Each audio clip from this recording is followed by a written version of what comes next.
guys, for today's video, magluluto ako ngayon ng stew pork patahlig. Ayan guys, ito ang mga ingredients ko guys. Meron akong kalahating paa ng baboy at itong roasted pork guys. Konti lang siya, tira lang siya, pero ihalo ko siya para mas masarap. Itong dried mushroom na hinugasan ko na at binabad at hiniwa-hiwa. At itong preserved na tofu. Ayan guys. At meron din akong luya, ahos, cinnamon stick at star anise. At maglagay din tayo ng rock sugar. At may dalawa tayong nilagang itlog. Ihalo ko siya yan guys pag malapit na siyang maluto. At ito naman ang pampalasa guys. Oyster sauce, black sauce, oyster sauce, at wine. Ayan guys, konti na lang natira. Pero okay na yan. Ito palang paa ng baboy guys. Pinakuluan ko na to. Malinis na to. At ngayon guys, igisa na natin ang ahos at ang luya. Ayan. Ilagay ko na rin yung star anise at cinnamon stick. At ngayon, ilagay ko na ang pinakuluan ko ng paa ng baboy. Ayan guys. Ilagay lang natin.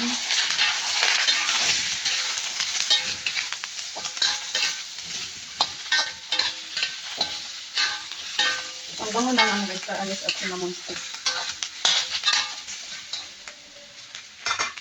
At isunod na natin yung konting roasted pork guys, yung mushroom at yung preserved na tofu. Ilagay na natin yung lahat.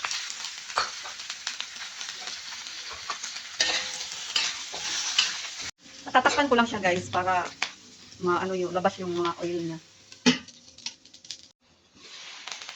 Ito na siya guys. Gawin na natin konti. Lumabas na yung juice niya. Ayan. At ngayon guys, ilagay na natin yung pinaghalo ko na ang toyo, oyster sauce at yung black sauce guys. Inisa ko na lang para isang buhusan lang. Ayan. Ayan guys, haluin lang natin.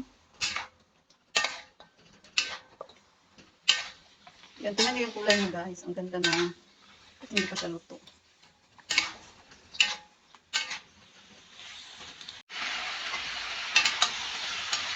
Yan siya guys. At ngayon guys, maglagay na tayo ng tubig.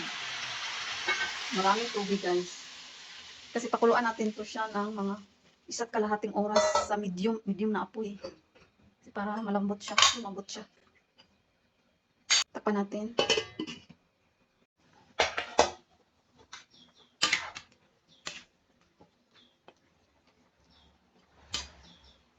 At ngayon guys, ilagay ko na yung rock sugar. Ayan guys.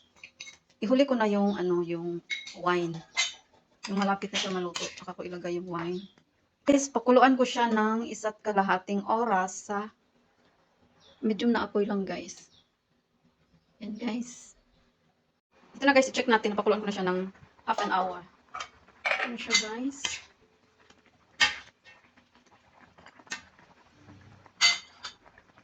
Pakuluan pa natin ito. Ngayon guys, ilagay na natin yung wine. Hindi na lang natira, kaya ubusin na natin.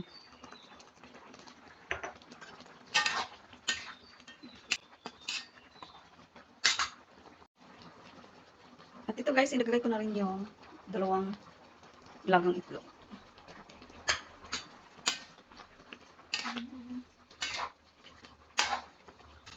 At ngayon guys, pakuluan ko siya ng hanggang paunti yung sabaw niya.